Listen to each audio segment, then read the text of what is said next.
aprendizado, análise, inovação, pessoas, compartilhando histórias, experiência, casos, ideias, novidades, podcast, AppCast, AppCast, o podcast da App. AppCast. Olá, bom dia, boa tarde, boa noite, não sei que horário que você está ouvindo aqui a nossa conversa.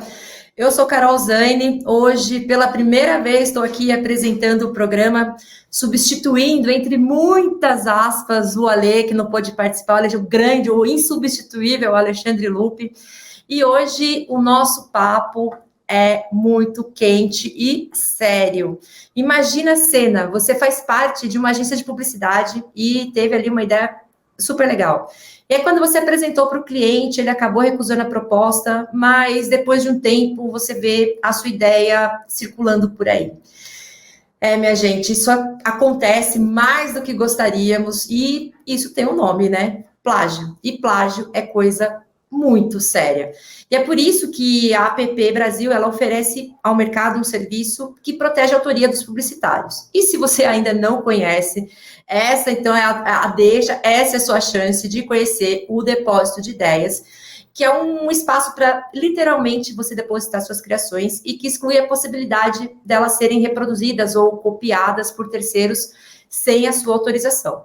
E esse serviço, ele conta com uma tecnologia blockchain para manter as ideias em segredo entre a agência, né, o criador ali da ideia, e a app. E hoje, então, né, dentro desse tema que, né, semana passada a gente teve uns acontecimentos e está super quente, ainda está sendo discutido, né, então, para conversar com a gente hoje sobre plágio, eu vou chamar o Dr. Paulo, que é diretor de Relações Institucionais do Núcleo Jurídico da App e advogado e especialista em publicidade governamental. Dr. Paulo, está por aí? Cheguei. Bom dia, ou boa tarde, ou boa noite. Bom dia! Tudo bem, Dr. Paulo? Tudo bem. E você, Carol? Tudo certo, muito bem-vindo ao PPcast. Muito obrigado. Então, vamos lá. Vou chamar a nossa próxima convidada, doutora. Aí a gente... Okay. Nós temos mais 2 convidados ainda. Aí a gente começa, porque olha, pergunta aqui não falta. Nós agora também... Isso, nós também vamos contar com a participação da Caroline Nunes, mestre em Direito do Entretenimento e Direito e Negócios, e fundadora da Inspire, plataforma que facilita o registro de marcas, direitos autorais e patentes por meio de tecnologia blockchain. Carol, tá por aí? Oi, Carol. Oi, doutor Carol, Paulo. é minha xará, né? É quase xará, né? Porque você é Caroline, né? E eu sou Carolina. Eu sou Caroline. Quase lá. Muito bem-vinda, Carol. E também da Inspire IP, eu vou convidar também o Alberto Júnior, que é o CMO de marketing e que cuida de toda a estratégia, então, aí de divulgação da plataforma. Cadê o Alberto? Olá, tudo bem? Bom dia, tudo bom, Carol? Bom dia, Carol. Bom dia, Dr. tudo Paulo. bem? Tudo bom. Alberto, te chamo de Júnior, te chamo de Alberto, como que você Pode me fica chamar mais de confortável? Júnior. Pode me É que eu vi chamar a Carol de te Júnior. chamando de Júnior e eu falei, acho que ninguém chama ele de Alberto, né? Vai parecer que eu tô bravo. Quando eu comecei a minha carreira no mercado, infelizmente tinha uma pessoa que chamava Alberto também na mesma empresa, e aí ficou como Júnior, e desde então todo mundo me chama como Júnior aí nessa vida profissional. Muito legal. Obrigada, Júnior, por participar aqui hoje com a gente no programa. E para fechar aqui, na verdade, né, quem vai ajudar aqui a conduzir as perguntas comigo, mas também eu tenho certeza que vai participar nas respostas, explicando o que é, né, o Depósito de Ideias, é o Silvio Soledad, que é o nosso presidente da associação da App Brasil. Cadê o Silvio? O Silvio está por aí? Olá, bom dia, boa tarde, boa noite. Seja bem-vinda, Carol, apresentando o podcast no lugar do Lupe. Realmente é um grande desafio. Olha, tô nervosa, tô suando aqui, Silvio. Vamos ver até o final do programa como é que eu vou estar. Vai parecer que eu fui para academia. Não é fácil, não. Salve, doutor Paulo, mestre, Carol, Júnior. Tô aqui só mais para ouvir do que para falar, viu, Carol? Vamos ver. Então, pessoal, vamos lá. Eu já queria, de cara, né? Como eu comentei a semana passada, é um tema que está muito em alta, porque semana passada a gente teve aquele episódio, né, da campanha da Bauducco, que foi acusada de plágio, né, pelo Emicida, pelo Live Fantasma, que envolvia a Juliette, a Duda Beat. Então esse tema, né, acho que coincidiu, porque por um acaso a gente já tinha essa pauta no nosso radar, e coincidiu ali da semana passada ter esse episódio, e a gente está vendo muita discussão sobre o que é plágio, o que não é plágio, né? No Twitter, no LinkedIn, isso também foi super falado. E aí eu queria começar com a pergunta que pode parecer a mais básica, mas que eu acho que as pessoas não sabem muito bem, e eu vou pedir uma ajuda para o Dr. Paulo. Dr. Paulo, o que é plágio? Conta pra gente. Então, o plágio, pela definição normal, seria uma cópia parcial ou integral conceitual de uma obra já pré-existente, sem autorização do seu autor originário, né? Seria uma cópia parcial ou integral e mesmo conceitual. E na propaganda, essa forma de utilização de ideias criativas é muito ampla, né? Nós temos que lembrar que, a meu ver, a atividade que mais utiliza direitos autorais e conexos de terceiros é a publicidade, né? A agência de propaganda, ao criar uma campanha, ela vai usar não só o conceito que ela criou do próprio produto e serviço que ela estava divulgando, mas ela muitas e muitas vezes vai usar literatura, música. Isso ela capta já no mundo pré-existente das criações intelectuais. Então, ela pode fazer isso? Ela pode fazer isso como referência. O grande problema em propaganda é exatamente a utilização do conceito que já existiu, numa propaganda ou não, ou mesmo numa música, numa obra literária de terceiro. Então, a propaganda ela é extremamente rica em conceitos e utilizar conceitos. O grande problema é que ela não pode ultrapassar o limite alcançando direitos de terceiros, né, direitos autorais e conexos, sem autorização dos seus titulares. Portanto, plágio, de uma forma assim grosseira, vamos dizer, seria uma cópia parcial, integral ou conceitual de uma obra já pré-existente, sem autorização do seu autor originário. A conceitual também, né? Porque muito que eu vi da discussão que teve na semana passada foi sobre ser plágio ou não, porque não necessariamente estava tudo assim, vamos dizer assim, um Ctrl-C, Ctrl-V, mas o conceito estava bem, né? Eu sei que ainda a gente não pode falar se foi ou não, né? Acho que não cabe a gente, mas eu vi muito essa discussão do tipo assim, até se for conceitual, então enquadra plágio. Sem dúvida. Não é necessariamente um Ctrl-C, Ctrl-V. Conceitual em propaganda talvez seja a maior abrangência que ocorre. Você vê que, inclusive, o CONAR, no Código Brasileiro de Autorregulamentação Publicitária, ele tem um dispositivo específico, onde ele fala exatamente isso. Para você ter uma ideia, ele diz assim, este código, que é o código ético, ele não é um código legal, mas ele abrange o aspecto legal. Ele diz, este código protege a criatividade e originalidade e condena o anúncio que tenha por base o plágio ou imitação. Então, você vê que o próprio CONAR já prevê essa possibilidade de ocorrência de infração legal e ética dentro da propaganda com utilização de conceitos, né? E aí é muito mais amplo. Muito, muito, muito. E aí eu queria agora aproveitar, e pera só um segundinho, gente, que eu tô aqui gravando do Mac e o meu Siri resolveu entrar aqui para trocar uma ideia com a gente. Pronto, já fechei. Eu queria aproveitar, Silvio, como eu comentei na nossa abertura, a APP, ela disponibiliza um serviço que é o depósito de ideias, né? E que o autor da ideia, né, pode ser agência, pode ser um profissional da área, ele tem uma ideia, ele registra no depósito, e aí, então, fica ali em segredo entre a APP e o criador. É isso? Me conta um pouco mais sobre o depósito de ideias. Ô, Carol, você está com o mestre aqui do assunto, que é o Dr. Paulo Gomes, e o Dr. Paulo Gomes foi um dos profissionais que nos ajudou a introduzir na APP esse serviço. E é importante, depois o Dr. Paulo Gomes vai poder falar também com mais profundidade, que a gente, o Depósito de Ideias é um serviço para auxiliar as agências, não só agências, produtoras, mas todos que trabalham na área de comunicação, a ter uma prova de anterioridade. A gente deixa muito claro isso, e o Dr. Paulo está só me corrigindo com relação a essa informação, que a gente não registra a obra, a gente deposita ela nessa tecnologia que nós temos hoje na APP como prova de anterioridade. É um serviço que existe há muito tempo na APP, e ele era no formato que eu diria offline, né? Porque as agências tinham que mandar o material para a gente, algumas mandavam impressos, inclusive, os materiais no envelope lacrado e deixava com a gente, por isso que a gente chamava de depósito de ideias, né? E deixava a gente emitir um certificado lá na APP, e esse material ficava armazenado lá na APP, sigiloso, a gente não abria o envelope, obviamente, ficava fechado, e nesse documento era uma prova de que esse material tinha sido criado naquela data específica, né? Então, se tivesse alguma cópia, seja um plágio integral ou parcial, a agência poderia utilizar como prova de anterioridade esse documento. Tá. A gente evoluiu, né?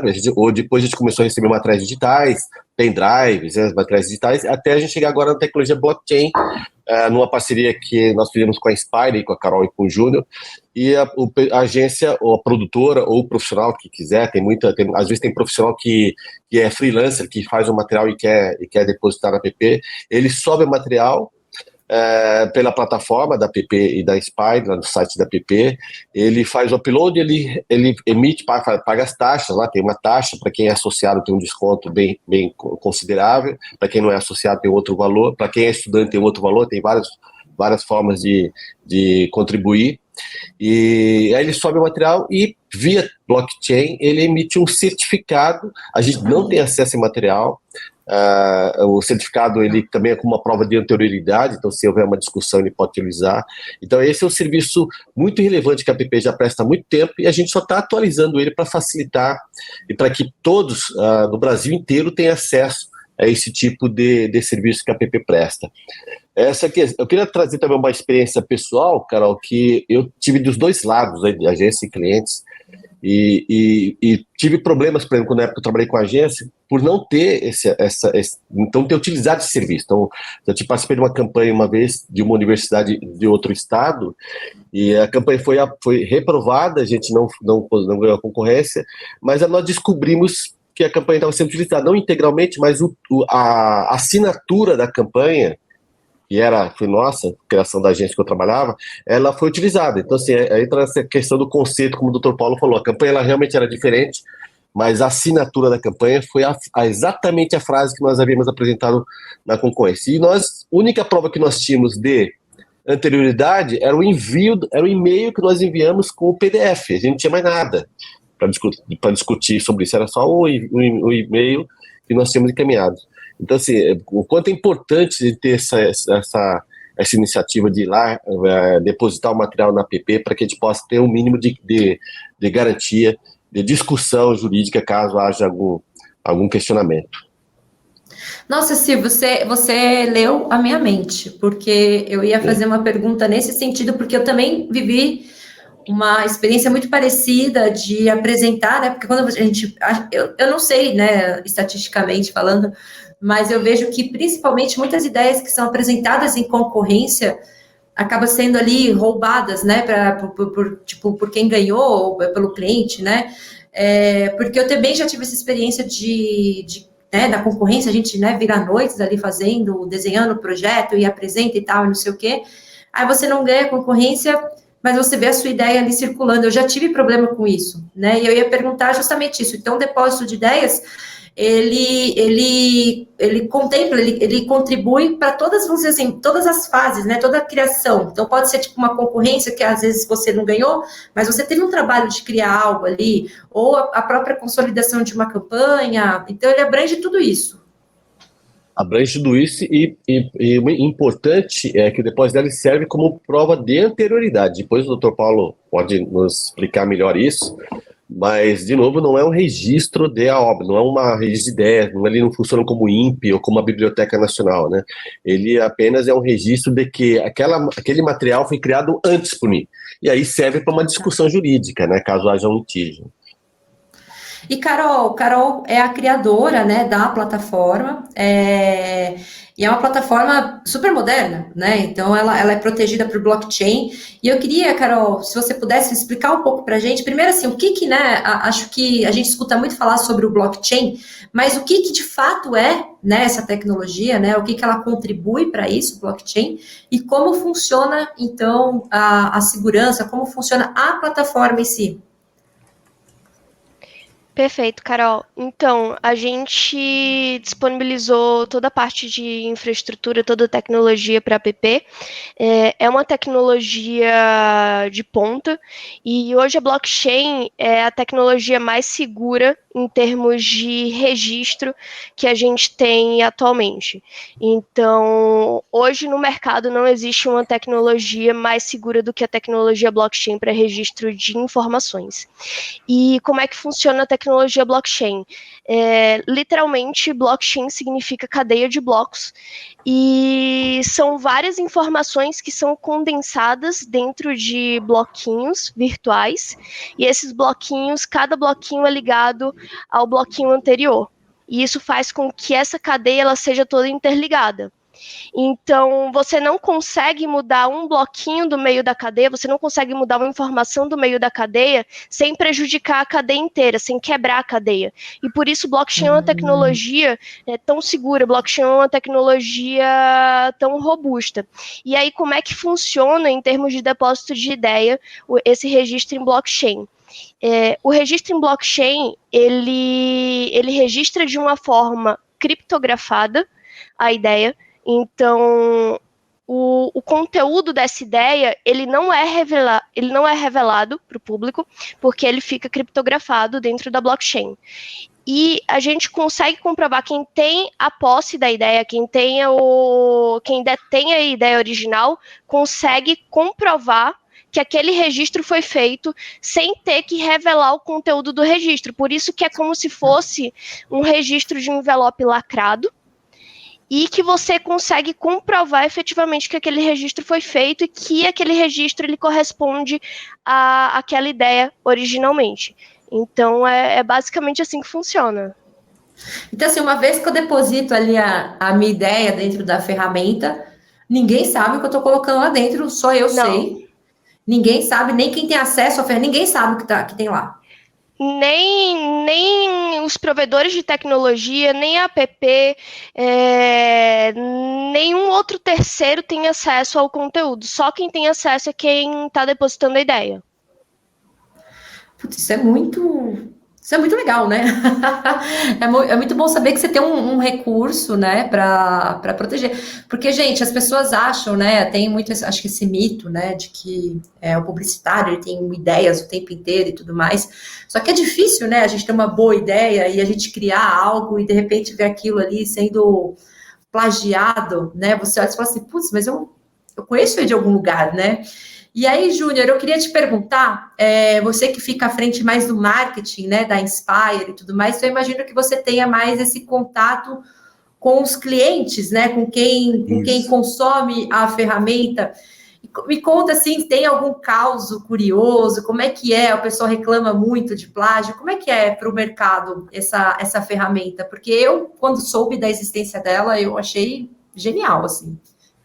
Não, é sensacional, e assim, a gente tem, agora nesse período que a inteligência artificial tem chego em larga escala, a gente tem tido muitas consultas e muitos profissionais questionando sobre o uso da ideia dele com a alteração da inteligência artificial, e a questão principalmente de locutores, porque eles falaram que como hoje você consegue utilizar a inteligência artificial para criar as vozes para locução, então como que ele pode proteger isso? Então a gente tem uma busca muito grande disso. E muito interessante até o que o Silvio falou, que eu também já tive esse problema de ter tido um projeto por concorrência fechada, né, que a gente antigamente entregava um envelope. Acho que é o clássico, né, do plágio no mercado, né? Você entrega um envelope, tá lá, e você não sabe se você ganhou ou não, aí a pessoa te agradece, porém você vê etapas depois do que você construiu. E a gente tem visto muita agência de eventos procurando a gente também, por causa de projetos que a pessoa vai fazendo ali, vou falar um Frankenstein, né? Pega um pouquinho desse projeto que eu gostei disso, gostei um pouquinho disso, gostei um pouquinho disso, e cria o projeto dele. Porém, se você registra e você garante que essa é a sua ideia, que isso faz parte da sua ideia, você acaba conseguindo ali questionar isso. A gente tem até um cliente, não vou falar o nome, mas que teve um caso agora, há pouco tempo, que pegaram um texto dele, colocaram na inteligência artificial para reescrever e reescreveram a ideia dele. Já tô com... Você nem terminou de falar, desculpa te cortar, mas você nem terminou de falar e eu já tô com palpitação. E reescrever o texto dele completo, né? Praticamente todo o conteúdo dele, só que ele tem o registro, né, dentro da plataforma, então ele está movendo uma ação e ele tem como comprovar que isso era dele, esse conteúdo, porque quando você registra dentro do depósito de ideias, o que é o interessante dentro do certificado? Que dentro da blockchain você tem o timestamp, então ele mostra exatamente até o segundo que você registrou aquilo. Então, provavelmente essa causa aí dele será uma causa ganha ali da pessoa que plagiou ele. Tem só complementando, tem uma característica bem importante da blockchain, que a tecnologia em si não é controlada por nenhum órgão central. Então, nem se a app quisesse, nem se a gente quisesse, a gente conseguiria modificar as informações que foram registradas lá na blockchain. Então, a gente não conseguiria modificar nem a parte de quando foi registrado, nem o que foi registrado. Isso dá toda uma proteção, toda uma robustez para a tecnologia, e em casos judiciais, por exemplo, a blockchain é uma prova irrefutável, porque a outra parte não consegue alegar que aquela prova é uma prova falsa, porque está na blockchain, é um registro transparente, só que criptografado, sem revelar o conteúdo, mas todo mundo consegue ter acesso à rede para ver que aquele registro foi feito. Incrível, gente. Eu tô realmente, assim, de boca aberta, assim, com o depósito de ideias. E, Silvio, me conta mais uma coisa. Os arquivos no depósito, eles ficam por 6 meses e podem ser renovados mais 2 vezes, né? E depois desse período, né, do tipo, já coloquei lá uma ideia, já renovei uma, já renovei 2 vezes, e acabou esse período de 18 meses. E aí, depois como é que eu faço? Na verdade, Carol, a gente tem que lembrar que a app, esse é um serviço da app, e todo o valor desse serviço, ele é como se fosse uma contribuição para a entidade pelo serviço que a entidade está prestando, né?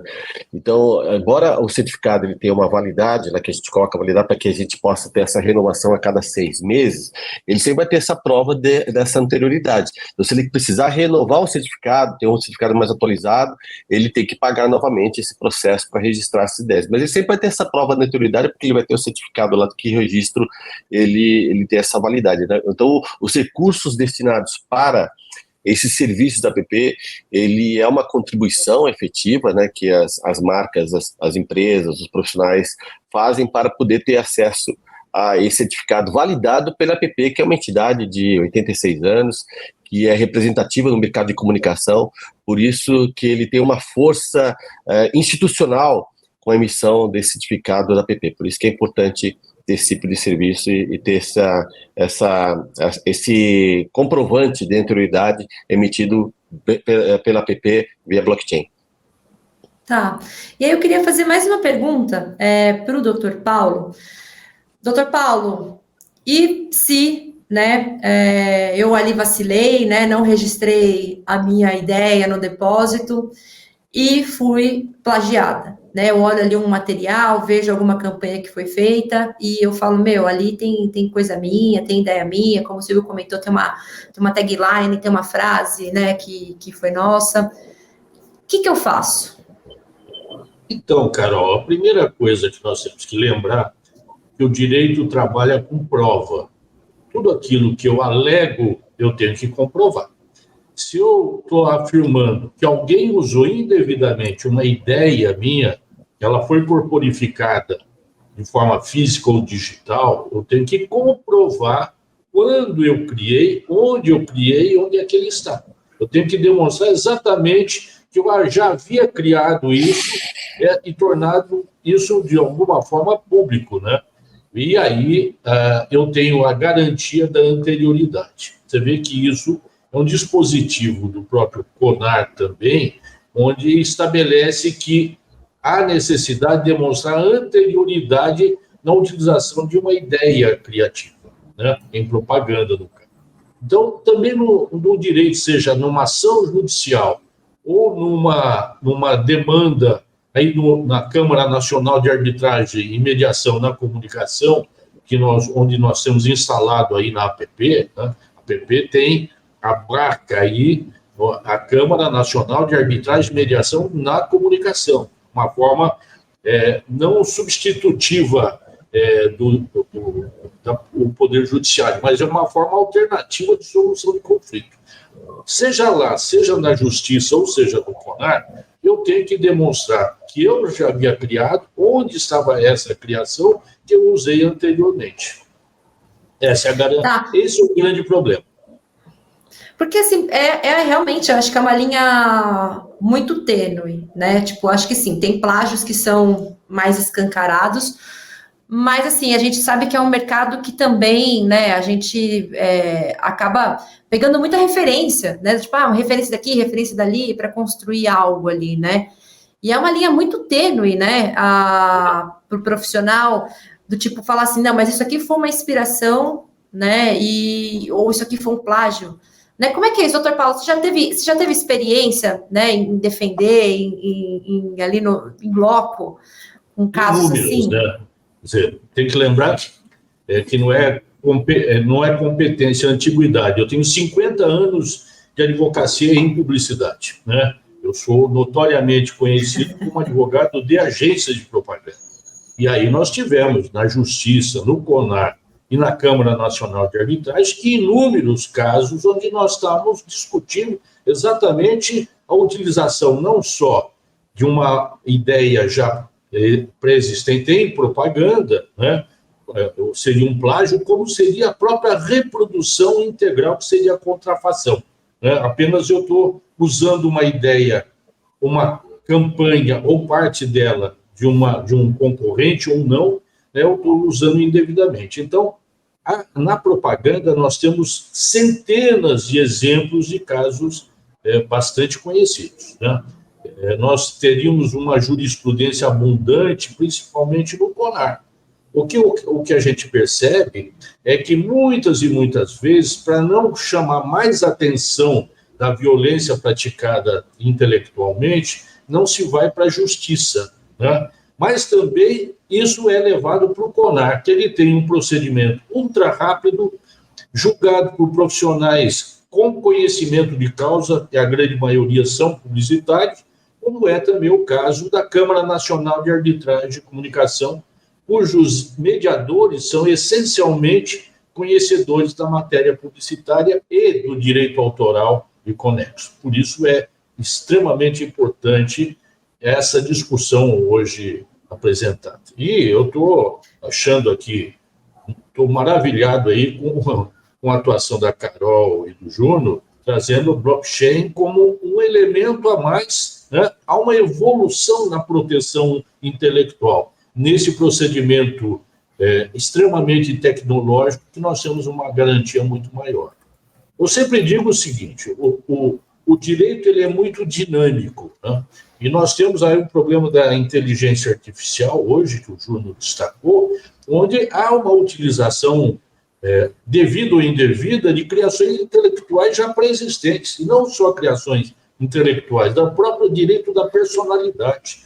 Né? Estamos usando lá imagem, som, voz, são outros direitos que não são autorais, mas são direitos personalistas, que está sendo composta uma nova obra através da inteligência artificial.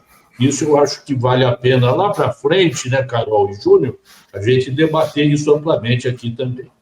Em propaganda.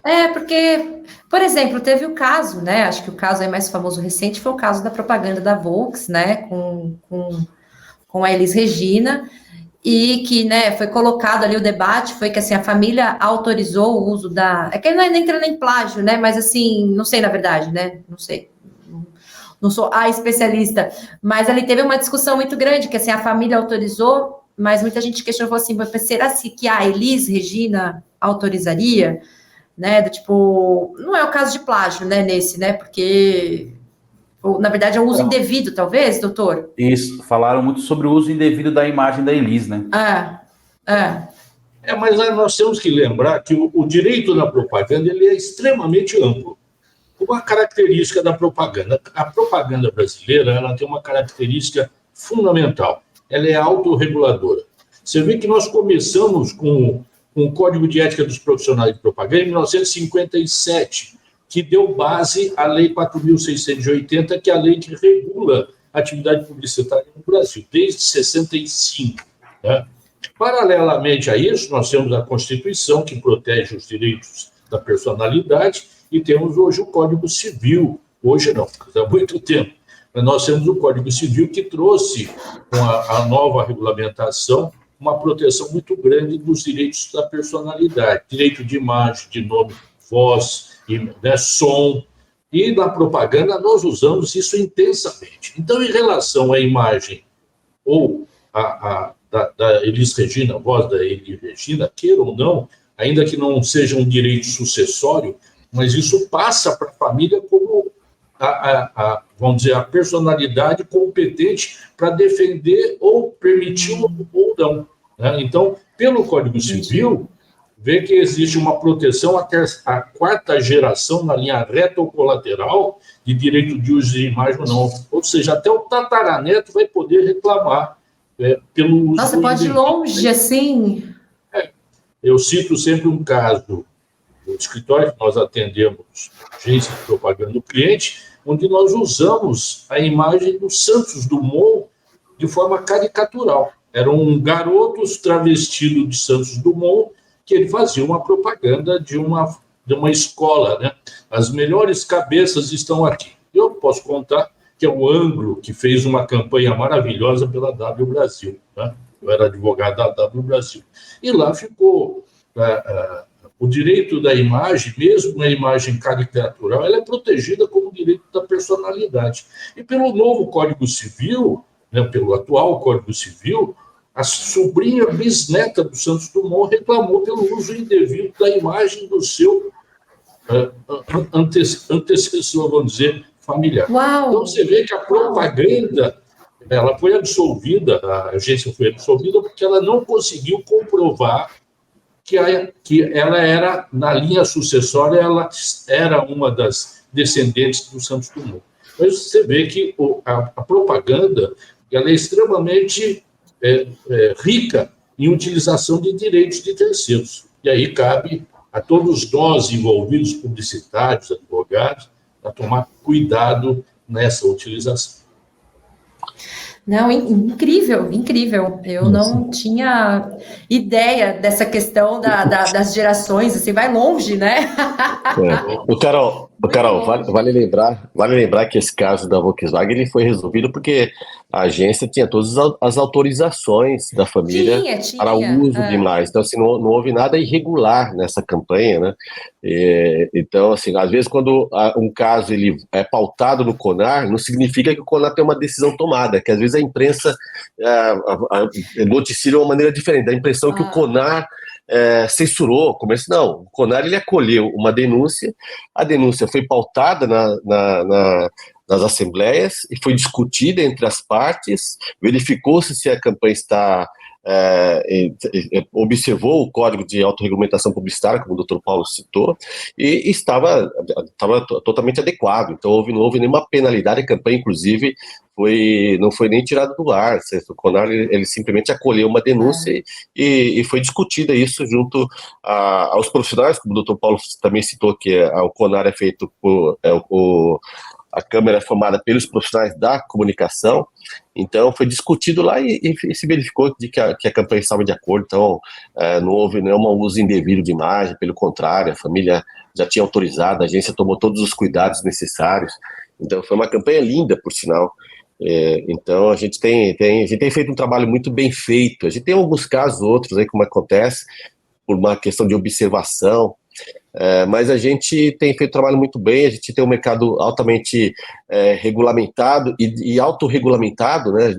Temos o CONAR, que é feito por profissionais de comunicação, temos a Câmara Nacional de Arbitragem, que é um serviço da APP, inclusive, para evitar que esses casos vá parar na justiça, para que a gente possa discutir entre a gente, né? Discutir entre a gente com profissionais que conhecem, para evitar esse desgaste financeiro e tempo também nessa discussão. Então, a gente precisa realmente conhecer o nosso mercado a fundo e conhecer esses mecanismos que existem hoje para evitar essas discussões longas, às vezes, e onerosas para as partes, né? E não é saudável para a gente isso. Então, tem a Câmara Nacional de Arbitragem, tem o CONAR, que são mecanismos também de denúncia caso as partes ou a parte entenda que houve algum plágio ou uma situação de apropriação, né?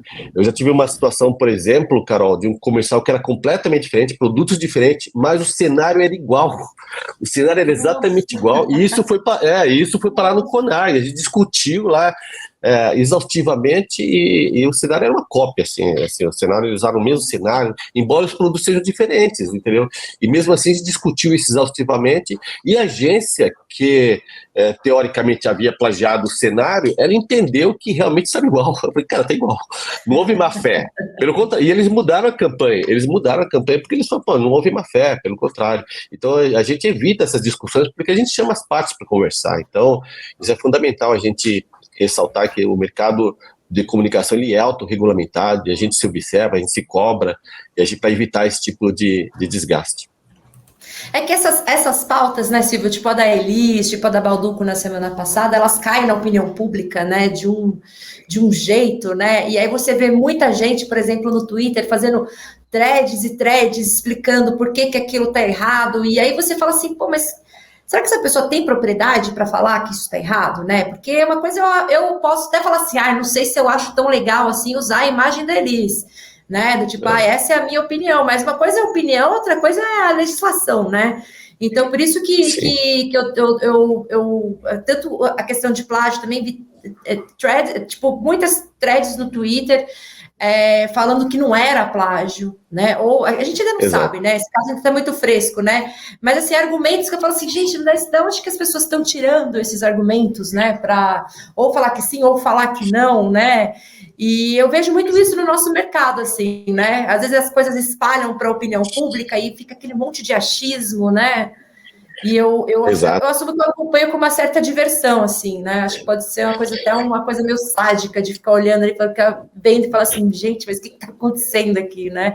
Mas eu vejo muito E é importante que a gente lembrar que a propaganda brasileira ela merece respeito. A gente faz a nossa propaganda ela é relevante no mundo inteiro. Haja visto os resultados que nós tivemos em Cannes esse ano, né? Assim, a gente, com toda a situação que nós temos economicamente falando, a gente consegue ainda fazer materiais criativos, bons materiais, ter bons resultados para os seus clientes. Então a propaganda ela merece respeito. A gente comete alguns deslizes, alguns erros, natural. Por isso que é importante nós procurarmos esses mecanismos que o próprio mercado fornece para a gente evitar esses desgastes que podem, de novo, podem onerar a empresa, pode prejudicar a relação da marca com o consumidor, prejudicar a relação da agência com o teu cliente. Então a gente evita, através de iniciativas como essa, o depósito de ideias, Câmara de Arbitragem, o próprio CONAR, evita que essas discussões sejam realmente muito onerosas e custosas para as partes. Então o ideal é a gente observar essas regulamentações. Muito legal. E Carol, eu queria te fazer mais uma pergunta. Você que é criadora da plataforma, o que te levou a criar a plataforma? Você passou por alguma situação? Foi alguma coisa assim que você falou assim, né, por que isso está acontecendo comigo? Ou não, você viu o mercado, entendeu que tinha essa demanda? Conta um pouco pra gente o que te levou a criar essa plataforma. A plataforma é Inspire, né? Inspire IP, e junto com o depósito de ideias. Exatamente. A gente provou essa tecnologia para app e assim, no depósito de ideias tem, além de toda a parte da blockchain, tem um selo muito forte da app, né? Então, É uma plataforma que é bem completa para proteção de ideias. E aí, como tudo surgiu, eu fiz mestrado em propriedade intelectual na Califórnia, e lá eu vi que a parte de registro de propriedade intelectual era toda digital, muito mais simples de fazer.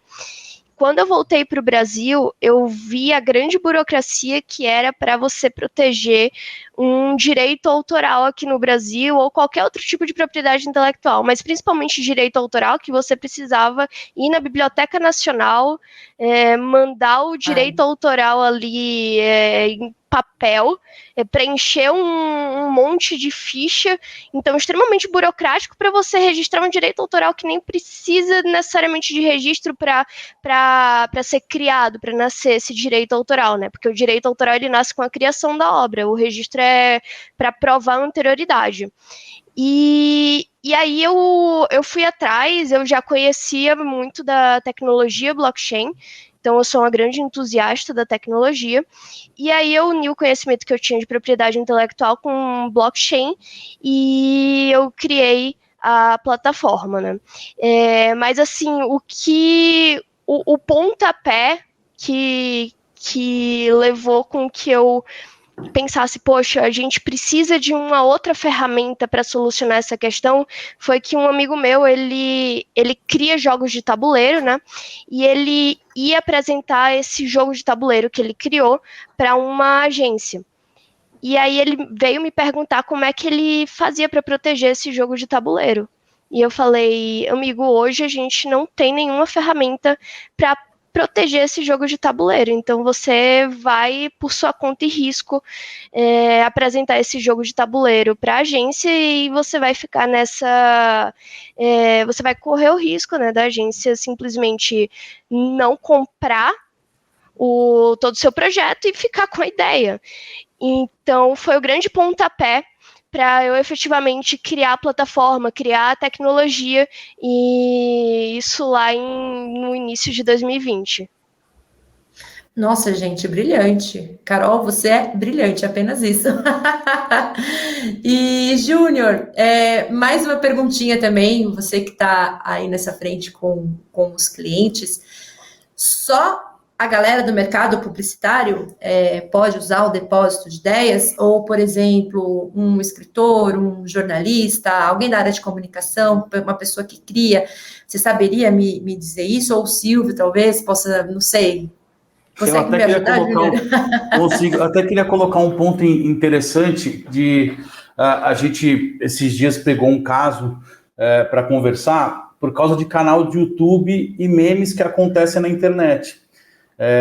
O doutor Paulo até pode falar melhor, mas teve o caso da artesã dos R$3, que ela moveu 58 processos por uso indevido da imagem dela em campanhas comerciais utilizando meme.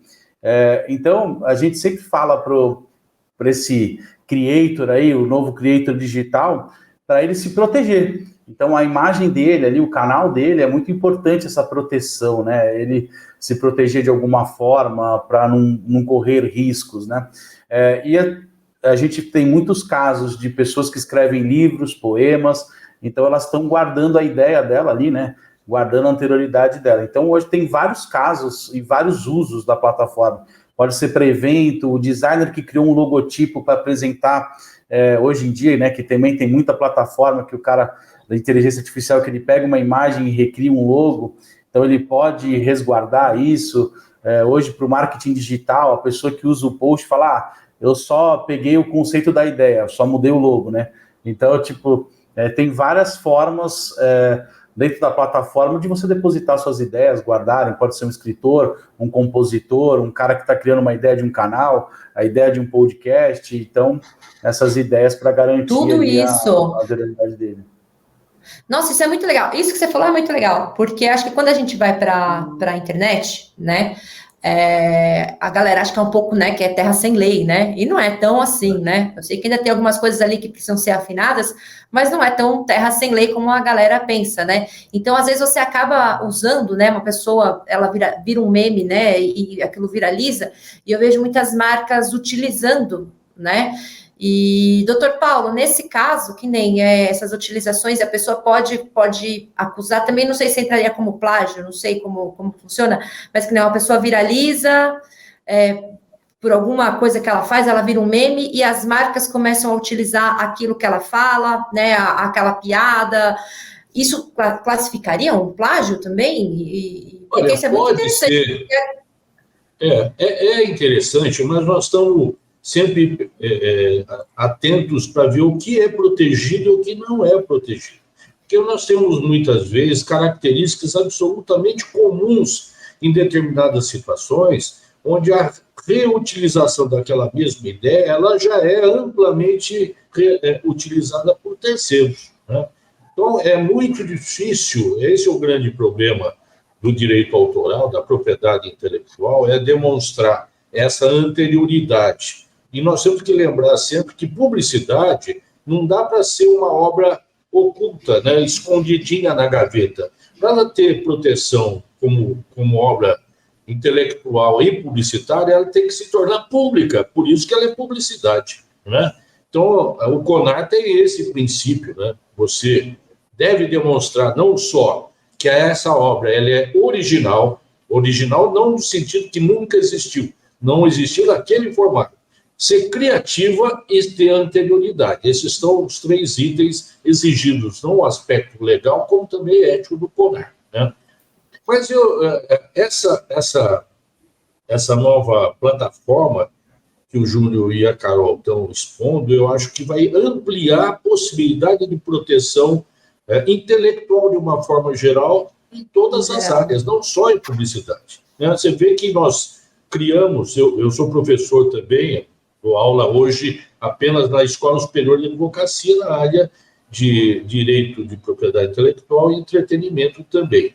Mas nós já tivemos, eu dei aula em faculdade de comunicação, o aspecto legal, onde o famoso TCC, né, o trabalho de conclusão do curso, era tão criativo que eu sugeri, registra, porque isso vai ser rapidamente utilizado por terceiros. E aí nós demos entrada aí gratuitamente, graças ao Silvio, gratuitamente para esses estudantes. Houve o depósito dessa campanha do TCC. Então, vê que o campo aí é muito grande para isso. E essa nova forma de tecnologia do blockchain, eu estou adorando isso que o Júnior e a Carol estão trazendo, e eu acho que vai ampliar muito a proteção intelectual, não só na propaganda, como em todas as outras áreas. E principalmente pela agilidade, né? Eu acho que hoje você ali pela app, você consegue registrar uma anterioridade, uma proteção intelectual em menos de 5 minutos. Então, acho que isso traz uma agilidade fantástica, fora a segurança única, né? Pois é. Não, fantástico. Silvio, eu ia te fazer uma pergunta. A gente está indo para a nossa reta final do programa, e eu queria justamente te fazer uma pergunta, aí comente o que você ia comentar e já conta para a gente. Então, assim, estou com a minha ideia aqui, fresquinha, e eu quero colocar ela no depósito. Como que funciona isso? Como que eu faço isso? Explica para a gente, assim, no detalhe, onde eu entro, que agora, para encerrar o programa, que eu quero que o pessoal que escute, que está escutando a gente, já saia daqui, se já tem uma ideia, já vai lá para o depósito colocar a sua ideia. Bom, no site da app você encontra fácil lá, appbrasil.org.br/depósito de ideias, e aí tem um tutorial lá para como registrar, é fácil fazer o upload. Aí, se for associado, tem um desconto de 50% do valor. Lá tem os valores também. Quem estudante tem um valor também bem mais baixo, profissional também, professores. Então, a ideia é que a gente realmente tenha um mecanismo de proteção para que haja esse tipo de discussão sobre a anterioridade da obra. E é importante também, Carol, que recentemente nós fizemos um fórum sobre direito autoral da propaganda com o Dr. Paulo Gomes, e esse material está gravado e está disponível no site da app também. Lá. A gente, lá não tem as perguntas, porque o material foi gravado ao vivo, né? A gente fez, mas a ideia nossa é realizar outros fóruns como este. E aí já estou comprometendo o Dr. Paulo Gomes. O Dr. Paulo Gomes nem responde mais meus chamados, mas ele sabe disso, que sempre quando eu preciso eu recorro a ele. e ele já se colocou à disposição da PP, ele é uma referência na nossa atividade nessa área de direitos autorais, e a gente sempre utiliza essa agenda dele para que ele possa trazer um pouco de conhecimento. E aí no ao vivo é legal porque as pessoas participam, possam trazer algumas ideias, algumas situações que a gente possa debater. Então a ideia nossa é realizar alguns fóruns aí no decorrer do ano, no decorrer do próximo ano, né, esse ano talvez não dê mais tempo, para que a gente possa discutir mais profundamente esses assuntos, de que forma que a gente possa se proteger utilizando os mecanismos que o próprio mercado oferece. Então isso é importante. O Dr. Paulo fez uma menção aos estudantes. O ano passado, os trabalhos de TCC que participam do concurso de TCC da PP, que inclusive já está aberto, já as inscrições para o concurso de TCC desse ano, que vai ser dia 3 de dezembro. Todos os estudantes podem registrar os TCCs gratuitamente lá na plataforma, justamente para que comece já a ter esse depósito, porque tem alguns materiais como que o Dr. Paulo falou, que são realmente muito legais, muito bem feitos e merece todo esse carinho aí, esse cuidado no registro para que essa matéria, esse trabalho, embora seja um TCC, né, ele não seja copiado, que aí possa ter essa prova de interioridade também para os alunos já que vão estar no mercado de trabalho já ter esse hábito de registrar as ideias, né? Então está também à disposição no site da PP. Bom, gente, adorei o papo, adorei entender melhor como funciona o depósito de ideias. Então, a gente já vai aqui para nosso encerramento. Queria agradecer a todos, agradecer o Júnior, Dr. Paulo, Carol, Silvio, dar um parabéns especial para a Carol, porque essa plataforma é simplesmente incrível, acho que é genial, acho que o processo que você fez de estudar ali, né, a parte de direito autoral, entender o blockchain, conseguir unir essas duas coisas, assim, é brilhante. E é isso, gente. Queria agradecer aqui a nossa audiência também. E nos vemos semana que vem. Não sei se estarei por aqui, não sei se estarei apresentando, não sei se estarei entrevistando, mas semana que vem tem a PPcast novo no ar. E é isso, pessoal. Obrigada a todo mundo que participou. E beijocas. Até a semana que vem, gente. Tchau, tchau. Um abraço. Obrigada, gente. Tchau, tchau.